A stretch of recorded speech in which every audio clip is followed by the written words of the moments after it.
Seu Direito, o programa que cuida do consumidor.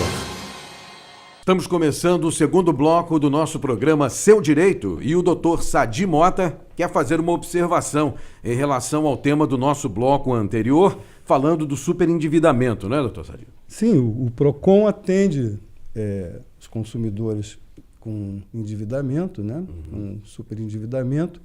E os casos mais complexos, que requer cálculos e contador, nós temos um acordo com a Defensoria Pública, né, do Estado, em que nós, no próprio PROCON, já encaminhamos com senha para esse consumidor ser atendido na Defensoria e contar com os cálculos complexos, que tem juros, tira juros e bota juros.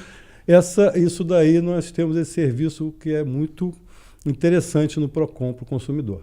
Gostaria de acrescentar isso porque ajuda bastante o consumidor. Facilitador, né, para a pessoa que está com esse problema do superendividamento, né? Deixa eu perguntar aqui ao doutor André o seguinte, onde é que o consumidor pode retirar o extrato daquilo que ele está devendo? Quer dizer, ele recebeu uma carta de cobrança, né? Mas ainda assim ele quer ter uma confirmação disso. Como é o procedimento? Aqui no Rio de Janeiro ele pode ir no Poupa Tempo, inclusive tem um ali na Central do Brasil, no térreo. Ele pode estar indo na Rua da Assembleia 10, também tem um. E pode estar também solicitando isso pela internet. Certo. Então ele tem essas opções. Ou ele vai pessoalmente, ou pela própria internet ele consegue estar solicitando isso. Deixa eu perguntar aqui ao Dr. Tardan, existem macetes ou uma dica especial para retirar o nome do consumidor do SPC e Serasa sem o pagamento das dívidas em poucas horas ou dias?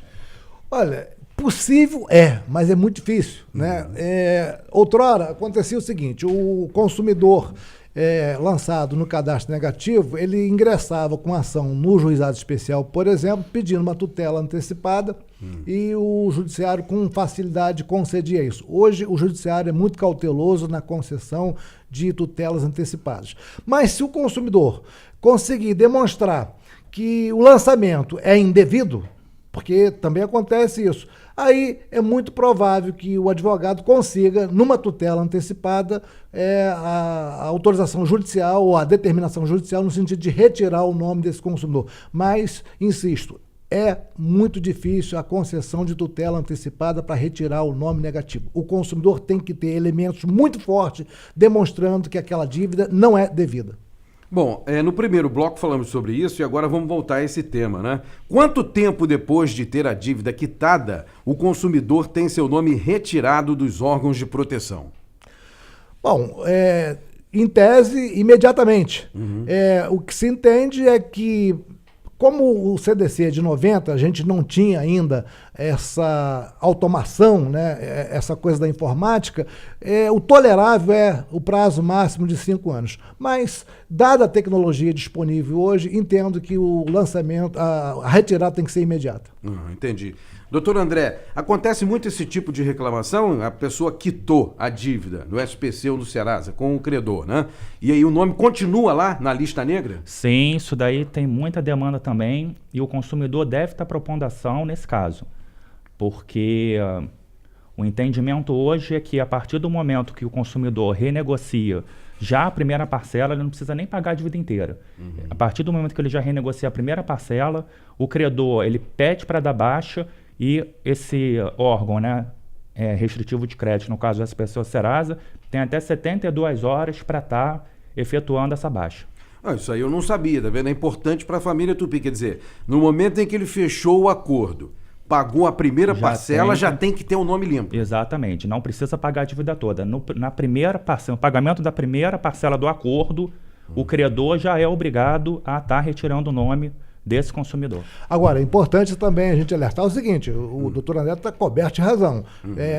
Pagou a primeira parcela do acordo, o consumidor passa a estar adimplente, ou seja, em dia com o pagamento. Mas isso não significa que ele não tem que pagar a segunda, porque se ele não pagar a segunda, terceira ou quarta, enfim, ele enseja um novo lançamento. Exatamente. Portanto, o prazo começa a fluir de novo. Entendi. Não, sem dúvida. Quer acrescentar alguma coisa, doutor? Acrescentar que esse prazo que realmente que você tem para retirar o nome do consumidor é de 5 dias. Sim. Que você tem para poder tirar o nome dele do cadastro. Caso não seja retirado, o consumidor leve o comprovante para demonstrar. E caso também não seja retirado, aí sim, cabe uma ação né, para poder retirar o nome dele do cadastro. Agora, uma dúvida que muita gente tem também. A pessoa não tem condição de pagar, né? Resolveu que não vai pagar essa dívida. Em quanto tempo o nome dele volta a ficar limpo, fora desse cadastro do SPC e do Serasa, doutor Tardan?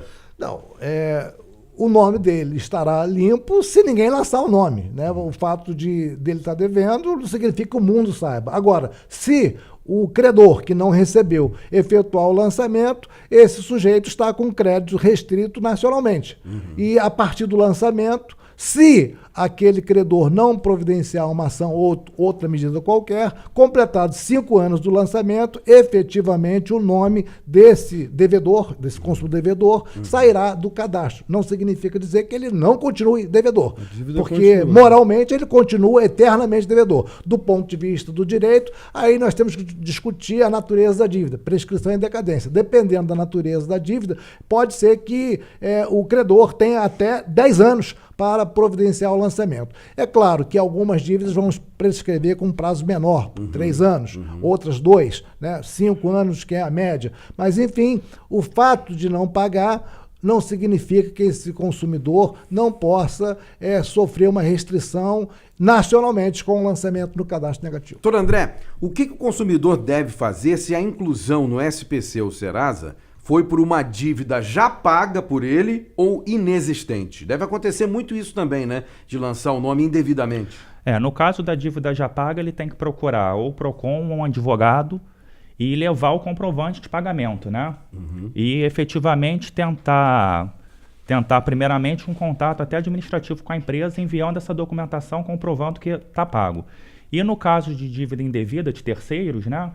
Aí ele tem que realmente está propondo essa ação e pedindo para que seja cancelada a dívida e eventualmente retirado o nome dele dos órgãos de proteção.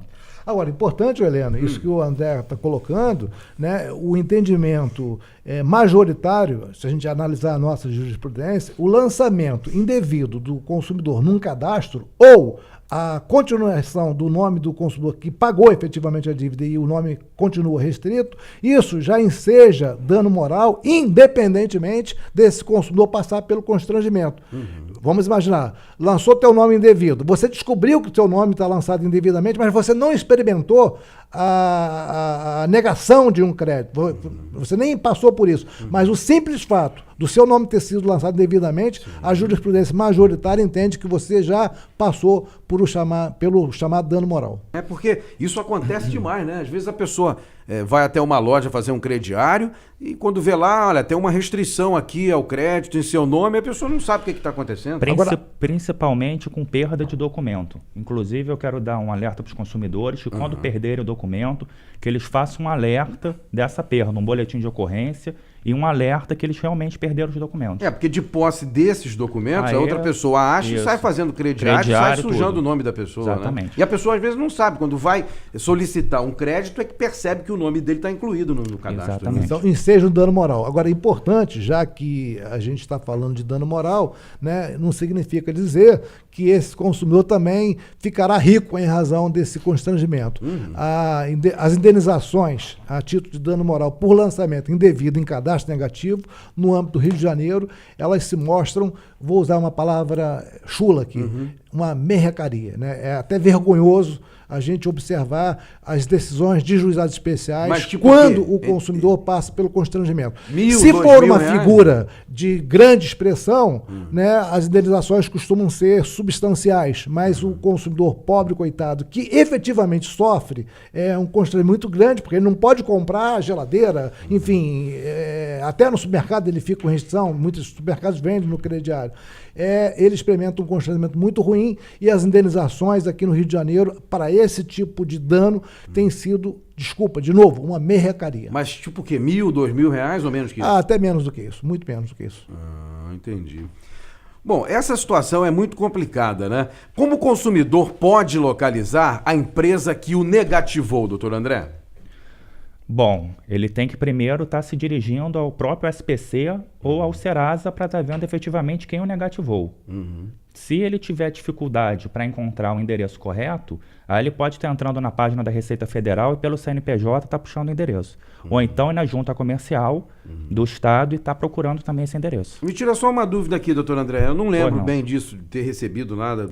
Por exemplo, quando chega uma correspondência do SPC, Serasa, naquela correspondência tem ali especificado de quem é essa... Quem é o número do contrato, a data... Tem ali naquele extrato... A data do apontamento, a dívida, o valor e o CNPJ da empresa. E no boleto, você pode tirar, vem ou o endereço ou o Exatamente. telefone. Além do nome da empresa, Exatamente. do boleto, da Serasa, do SCPC, ou do SPC. Estamos encerrando, então, o segundo bloco do nosso programa Seu Direito de hoje. Seu Direito, o programa que cuida do consumidor.